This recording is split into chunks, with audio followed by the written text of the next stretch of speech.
Madame, Monsieur, bonsoir et bienvenue au 20h Bilingue sur Équinoxe Télévision. Bonsoir, Formiam Sonsanda. Good evening, La Flessigne. Good evening, ladies and gentlemen. Thanks for joining Equinoxe on 8 p.m. Bilingual edition of news in French and English, live from Douala, Cameroon's economic capital city.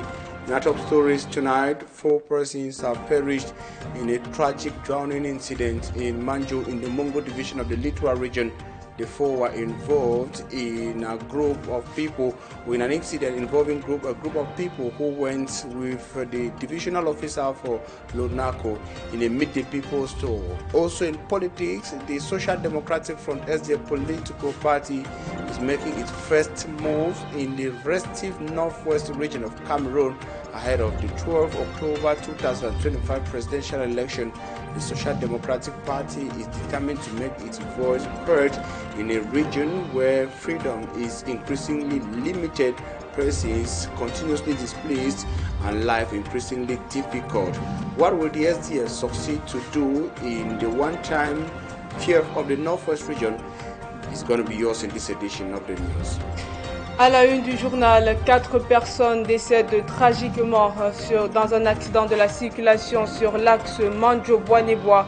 Le drame est survenu alors qu'elle rentrait d'une cérémonie de prise de contact du nouveau sous-préfet de l'arrondissement de Lonako dans le département du Mungo. Le véhicule à bord duquel se trouvaient les 12 passagers a fini sa course dans une rivière.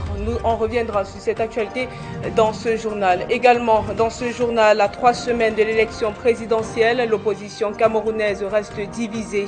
Après les rejets successifs de Cabral Libi et Belobouba Maïgari, c'est au tour de Serge Espoir Matomba de désavouer la désignation de Issa Djiroma Bakary comme candidat consensuel de l'opposition. Élément également à retrouver dans ce journal.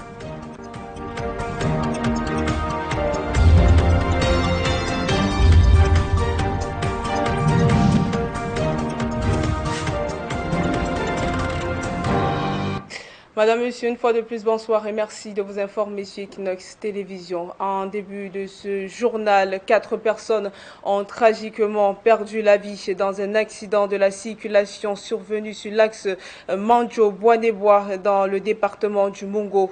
Le drame s'est produit aux environs de 22h jeudi dernier. Une Toyota pick-up transportant une dizaine de passagers a perdu le contrôle avant d'être emportée par les eaux sous le pont de la rivière Nyangha.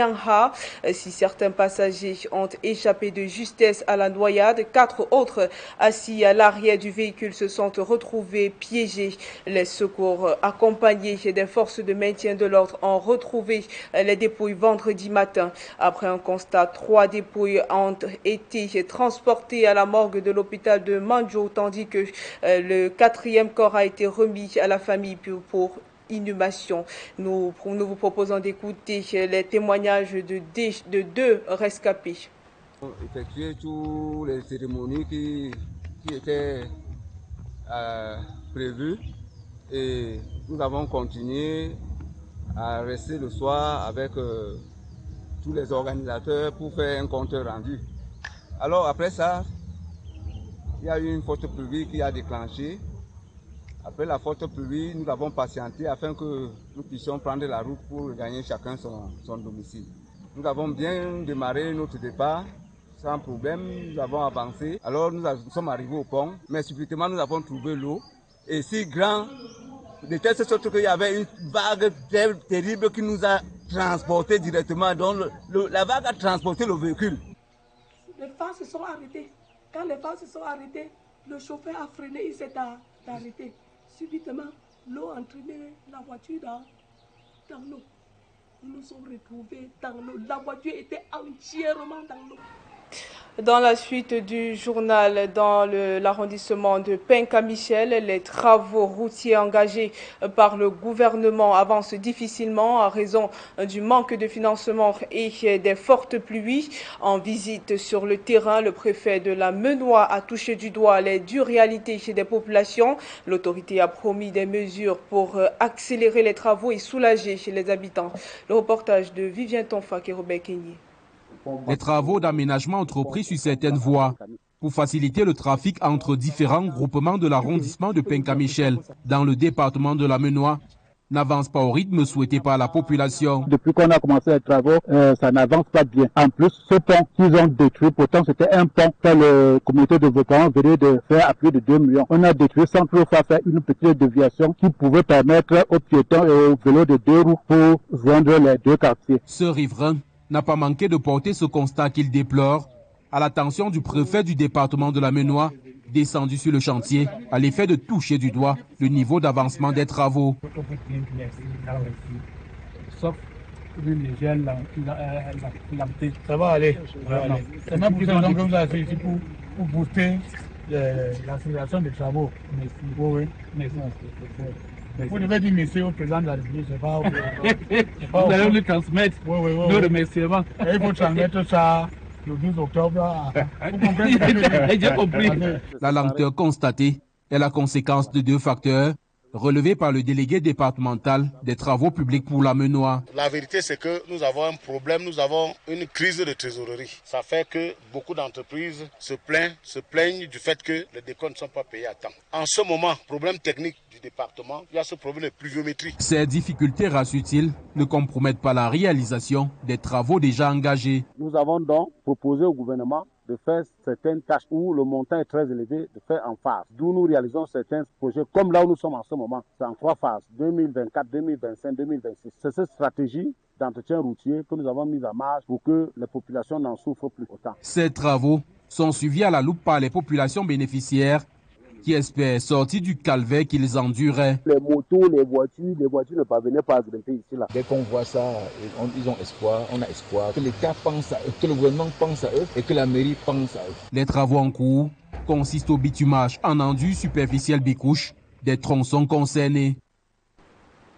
Des juristes dénoncent des irrégularités dans l'attribution d'une concession provisoire à une agro-industrie à Campo dans le sud du pays. Les populations qui ont été spoliées de leurs terres ont pu récupérer 20 000 hectares sur 60 000 initiaux.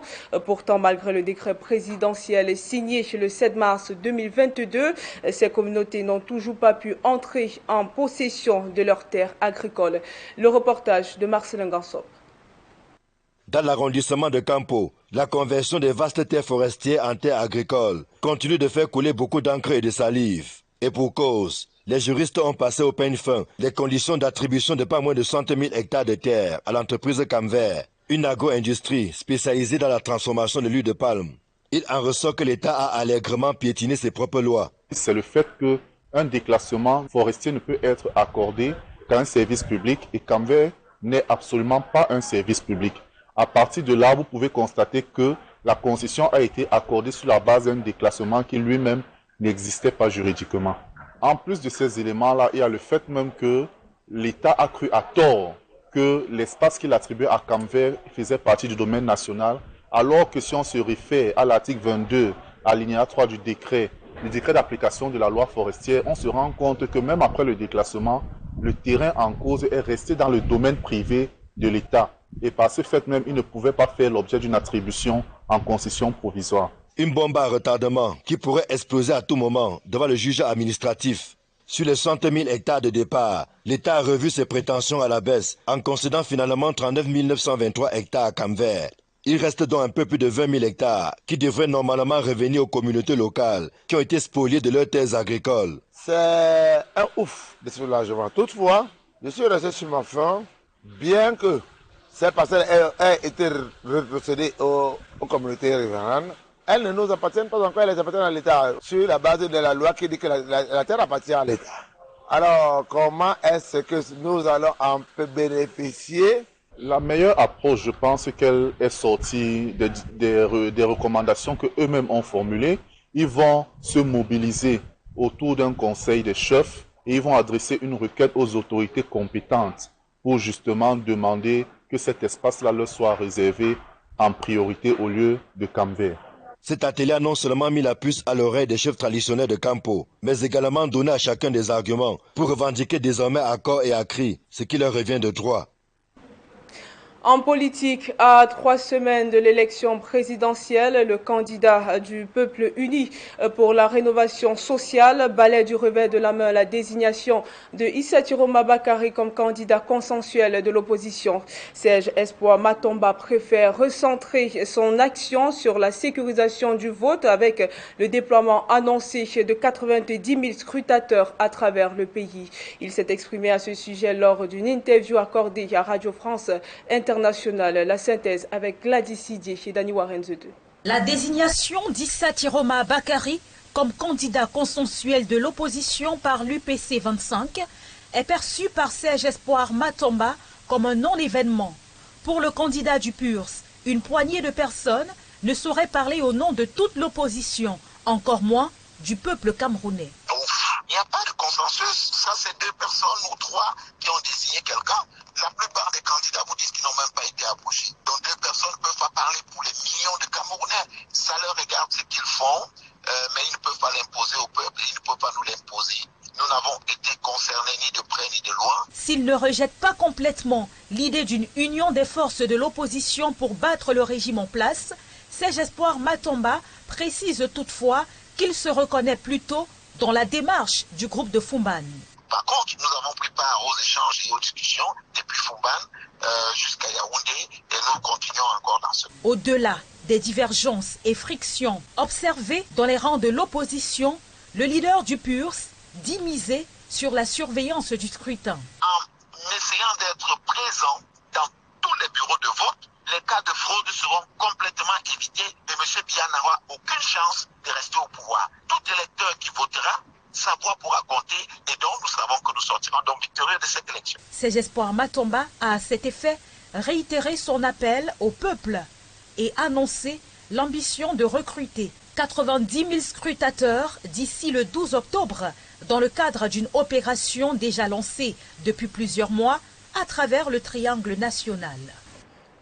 Dans le reste de l'actualité, l'intelligence artificielle au cœur des échanges au siège mondial de Microsoft. La rencontre a rassemblé des cadres et anciens cadres, dont Jacques Bonjao, premier africain à avoir occupé un poste de senior manager chez Microsoft.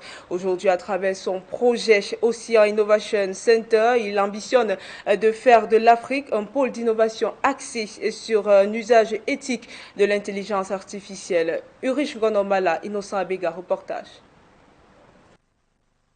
L'Afrique continue de jouer sa partition dans l'évolution de l'intelligence artificielle. Du 9 au 11 septembre à Redmond, au siège mondial de Microsoft, s'est tenue la réunion annuelle des anciens cadres de l'entreprise. Parmi eux, le Camerounais Jacques Bonjao, premier africain à avoir été nommé manager, puis senior manager à ce niveau. Il a insisté sur l'opportunité unique pour l'Afrique de devenir un laboratoire d'un usage responsable et inclusif de l'IA. Nous sommes venus ici à Redmond, au siège de Microsoft, pour participer au sommet qu'a organisé l'entreprise, demandant à ses anciens cadres et dirigeants de venir se mobiliser pour se pencher sur les défis et peut-être aussi les opportunités de l'intelligence artificielle. Jean-Philippe Courtois, ancien président de Microsoft Europe, Moyen-Orient et Afrique, fut un acteur majeur du déploiement de la technologie sur le continent. En 2023, Jacques Bonjao et lui accompagnaient Bill Gates lors d'un voyage symbolique en Afrique.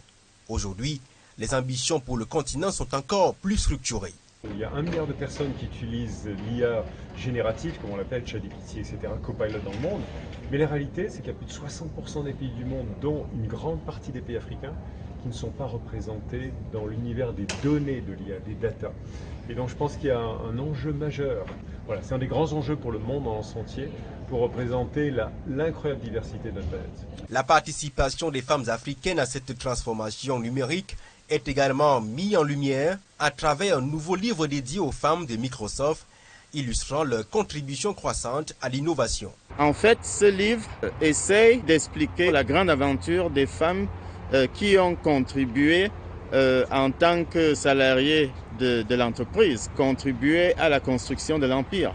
À Redmond, Jacques Bonjao a mis en avant l'OIC comme modèle d'un développement numérique qui ne laisse personne de côté. L'Afrique, dit-il, peut devenir un exemple mondial d'intelligence artificielle inclusive et responsable, porté par et pour sa jeunesse.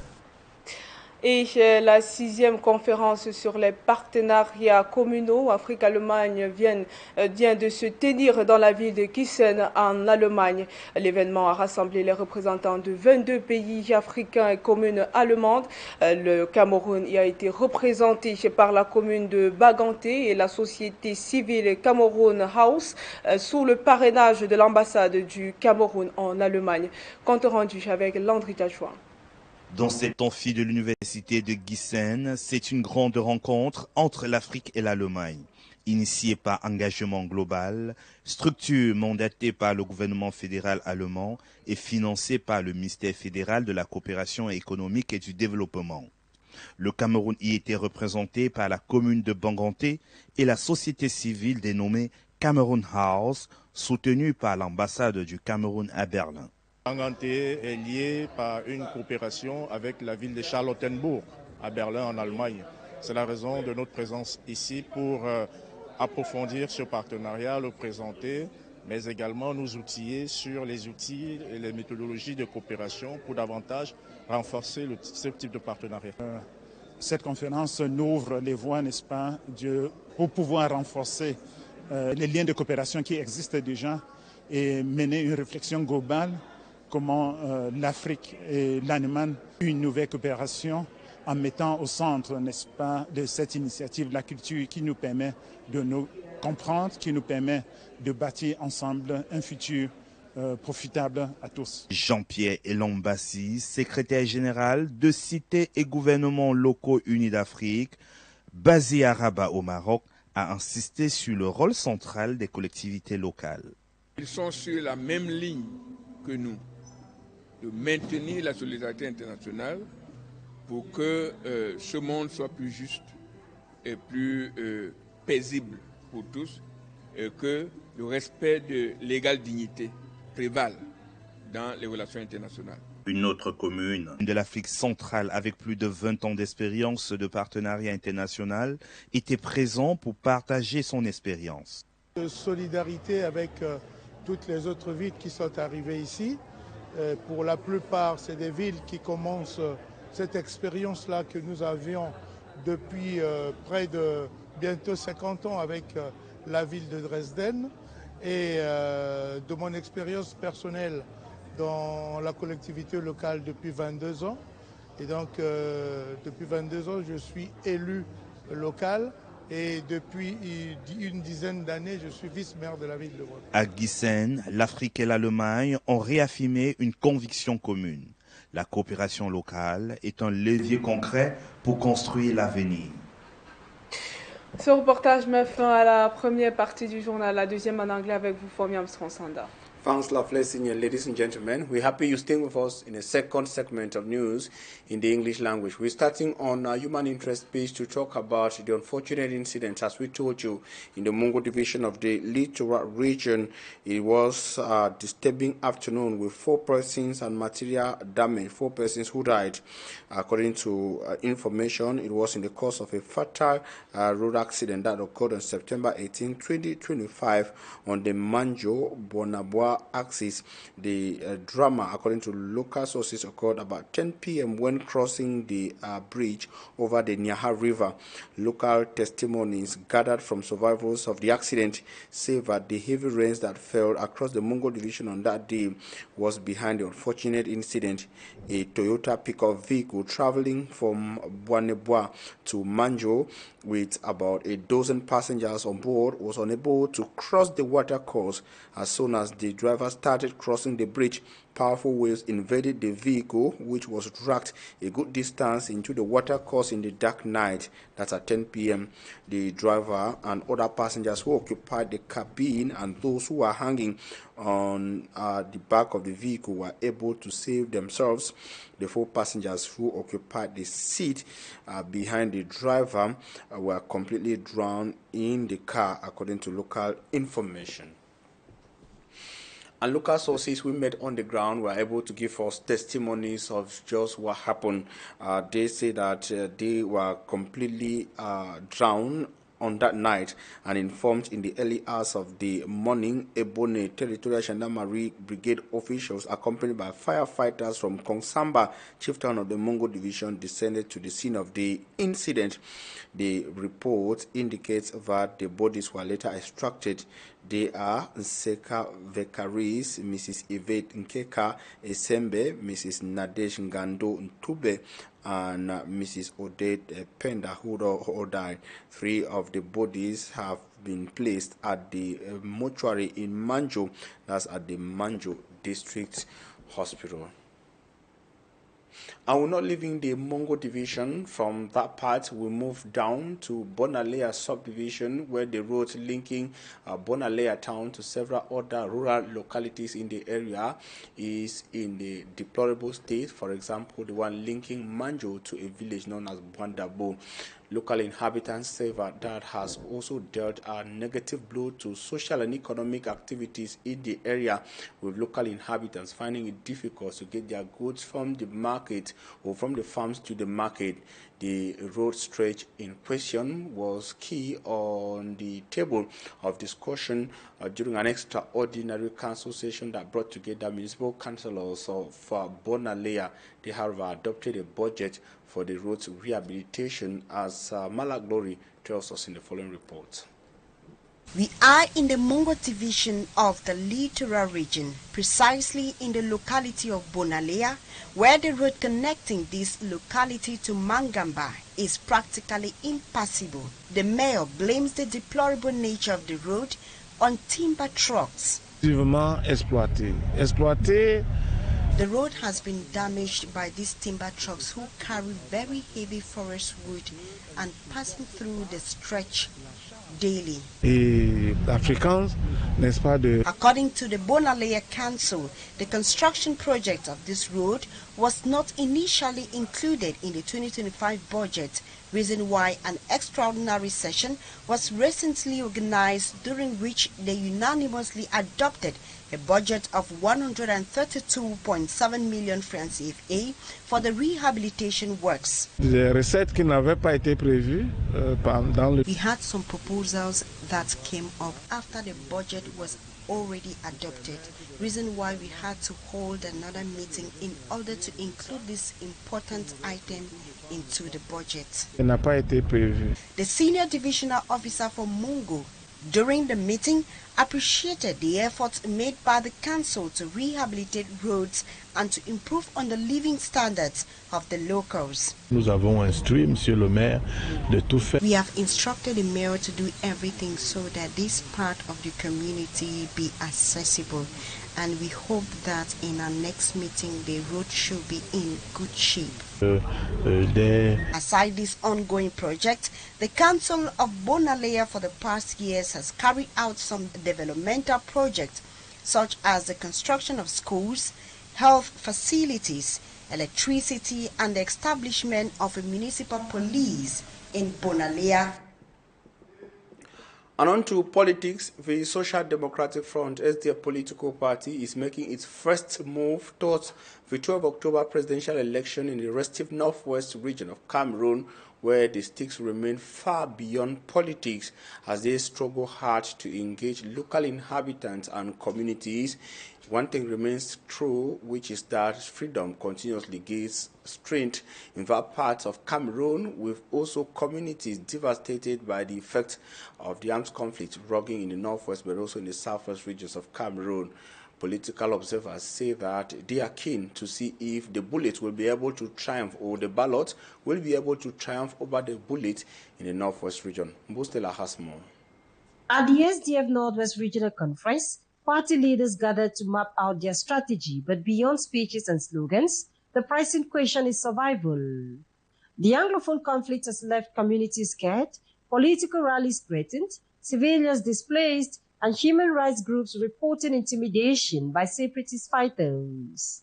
Bamenda is currently under lockdown declared by separatists seeking to block the election, yet the SDF insists participation is essential if Anglophones are to end President Paul Biya's more than 4 decades in power. The SDF stands the best political party that can address the Anglophone problem in the nation. For now, the party's strategy in the conflict-affected region remains tightly guarded. The strategies we have put in place for now are not for public consumption. They are for the SDF and for those which are working in the polling stations. We don't have to share anything as of now. The SDF also announced it will officially launch its campaign in Bermuda, but as the party prepares to hit the trail, one question refuses to go away. Will people of the Northwest truly be allowed to vote freely? It is time for Mr. Biya to leave this very truth to another person. As my candidate of Social Democratic, His Honorable Chief Joshua Osei once said, his 100 days in office will be full of events, full of changes, full of so many things. So it is time for us in Northwest, particularly in Bali, where I come from, and come out on that fateful day, 12th of to quit Mr. Biya out of Etuji. On the streets of Bamenda, many believe democracy will only have meaning when human rights and security work hand in hand. And the necessity for peace to reign before, during and after the presidential election is not only limited to the conflict-stricken northwest and southwest regions of Cameroon, it is increasingly becoming a preoccupation across the national triangle. In Douala in the Littoral region, traditional rulers are also worried about this. It is the subject that was on the table at Bonamwang village, where the traditional ruler of Bonamwang organized an ecumenical service today to pray for peace during, and after the presidential election in his village, the Douala city, the Littoral region, and across Cameroon. Details with Malak Glory. English parts of Cameroon and the continuous attacks of the Boko Haram terrorist groups in the far north region has greatly affected the peace in the country. And with the upcoming presidential elections, there is a great need for peace to reign for a peaceful political transition in Cameroon. It is for this reason that the traditional ruler of Bonamwang, a village in the Douala 5 municipality, called on his subjects to be ambassadors of peace. This was during an ecumenical mass he organized in his palace. This is coming at a time when some parts of Cameroon knows no peace. If I had to organize this mass, it is first because of the presidential elections. You heard our different pastors and imams who preached and prayed for our defense forces, for peace in the two English-speaking regions of Cameroon, the far north regions too. So I organized this mass so that the elections can go well. It is my own little way to help the country go forward. Before the mass proper, His Royal Majesty Ebube Dikoto Pondo David visited his shrine to evoke his ancestors who to him will intervene for peace to reign in Cameroon.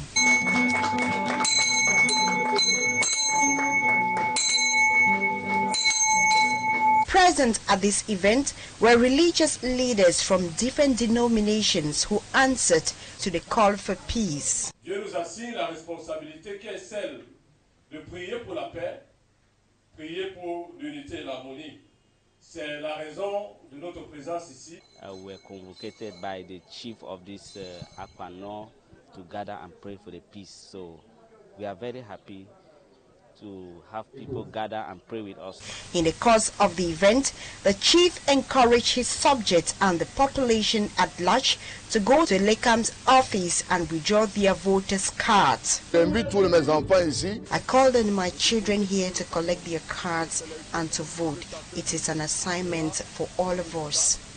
His Royal Majesty Ebube Dikoto Pondo David, at the end of the event, expressed his satisfaction. Et merci Equinoxe, on sent vraiment que vous accompagnez le Cameroun. C'est pas seulement Sa Majesté. While the people of Bonamwang in Douala pray for peace, those in the northwest and southwest regions, including those in the far north region, wish that peace will return one day in their hometowns. And as classrooms remain deserted in the southwest but also in the northwest regions of Cameroon at a time when other Cameroonians are having effective teaching and learning within the new academic year, the Presbyterian Church is stepping in Buea in the southwest region with what they call a peace forum, wherein they called on stakeholders to put education above politics. We have details with Rex Afon from Buea. For 2 weeks now, schools have reopened across Cameroon. Yet, many youths in the southwest region remain out of class. They have started voicing their anguish and frustration. I must overcome the pains of injustice. The injustice of being denied freedom. The injustice of being denied a place in the classroom. Many children no longer recognize national emblems. The symbols of unity now seem distant. For 7 years, my children went to school without uniforms. In our last football match against Cape Verde, when our anthem was being sung, my last son, who is 8 years now, asked me, "Daddy, what are they singing?" I told him that it was our national anthem, and he asked me again, "What is the national anthem?" In response, the Presbyterian Church in Cameroon has organized a peace education forum, bringing together key voices in the sector. One of the missions of the church actually is to advocate for peace. And that is why the Presbyterian Church in Cameroon has a whole unit dedicated for this, the Peace Office of the Presbyterian Church in Cameroon. And we are happy that this office has been working so hard. And we've learned quite much about peace education and stance against violence.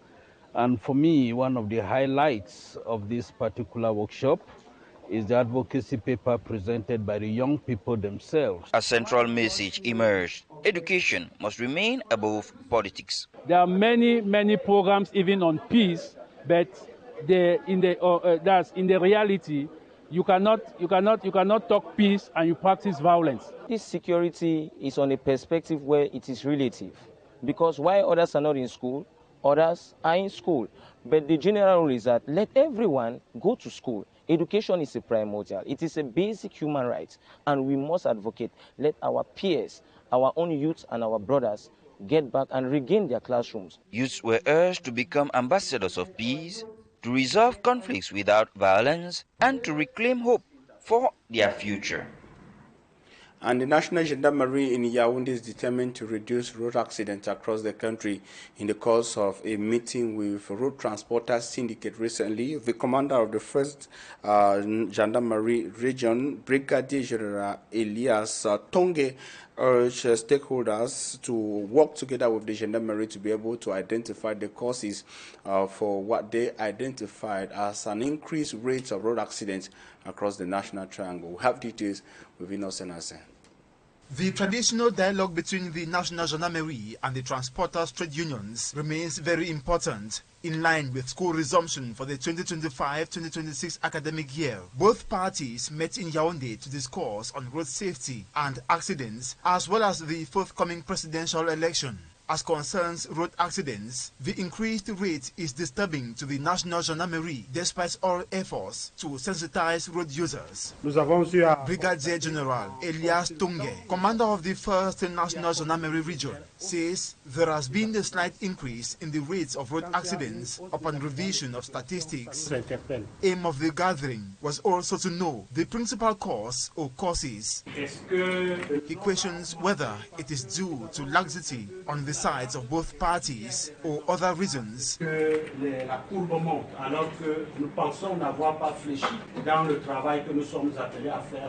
Thus, it remains incomprehensible as the National Gendarmerie sensitizes on road safety persistently through different means. Lieutenant Colonel Hans Gontran says they have sensitization information pasted on billboards, all in a bid to reduce the number of people dying on the national roads. Aussi beaucoup plus visible sur l'espace médiatique et même dans les réseaux sociaux. The transporter trade unionists also advanced the possible solutions for an academic year and election period free of accidents. Qu'est-ce qu'on peut faire pour anticiper sur les seuils d'insécurité qu'on peut rencontrer tant autour des écoles, tant sur la voie publique, en même temps qu'à la sortie des domiciles jusqu'au lieu de l'école? Both parties took the engagement to work professionally to attain the objective of safe transport.